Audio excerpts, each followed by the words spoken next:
So we're doing a rear-wheel drive conversion on this 800 horsepower 997 E85 car. This is at the crank, so maximum power you can do with the E85 vehicle.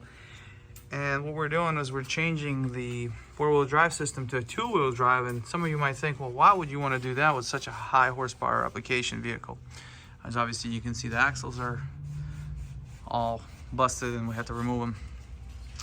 Well, the reason is the front differential on this car is toast, so is the transaxle.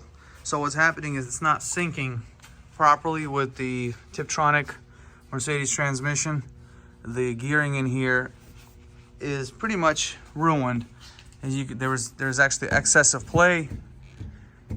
As you can see, one wheel spinning, the other one I can actually get about 1.5 inch play. So what we're doing is we're gonna have this system sent out to get rebuilt, but in the meantime, we don't want this car to just be on the lift, so we have to fix it.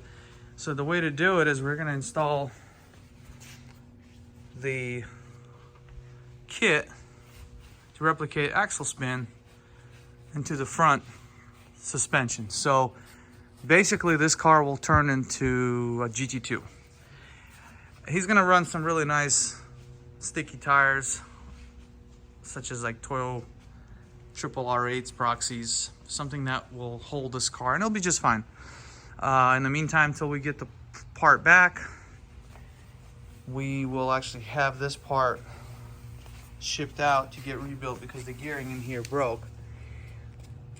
The reason why this happens, and I'm going to explain, because when you run aftermarket wheels, if you don't match your tires up correctly with the size, you end up running a risk of having different rotational speeds.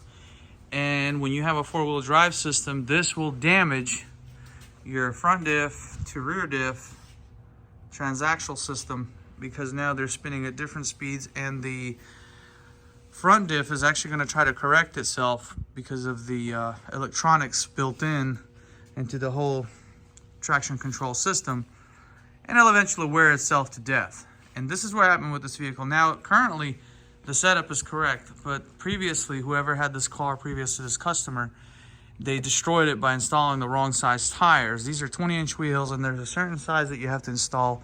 Everything else different from front to rear will not work. You will have problems and cause your car to basically destroy itself.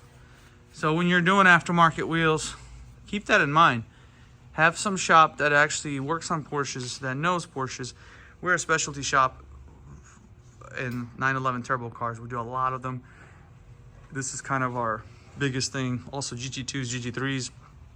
So we know our vehicles, and we would never have you install anything that will cause your car to damage itself. Because now that everything's damaged, if you buy new components, I mean, we're talking close to over 25K, not counting the labor. So do not make this very expensive mistake. And this is what will ruin your whole drivetrain system, by just installing aftermarket wheels that are not properly matched. So that being said, we're pretty excited because this customer actually won't have the downtime just by this vehicle inhabiting our lift. Another cool thing is we're getting ready to do a full suspension upgrade with a PASM system. So we're going to be running some nice B8 struts, and that will give it a very nice stance, and that's going to be a separate video. Just wanted to point this out to some of you guys that are thinking about doing front wheel drive delete. It can be done. It's just very dangerous, especially with this power level. It's really going to be a temporary deal just to get this car back on the road so he can actually just enjoy the vehicle. So that's really it. We typically do not ever recommend doing a front wheel conversion, but if you are one of those guys that wants to have your tail happy type of customer, I mean, it can be done, you know, especially at the track. But if you have your car built like this one, you probably don't ever want to do that. Anyways, guys, thank you for watching. If you are trying to do something like this, or you have problems with your 997 Turbo, we're happy to help as long as you're local, or you can ship the vehicle to us. You can contact us. We'd be more than happy to assist you. Thank you for watching. Like and subscribe. We'll see you next time.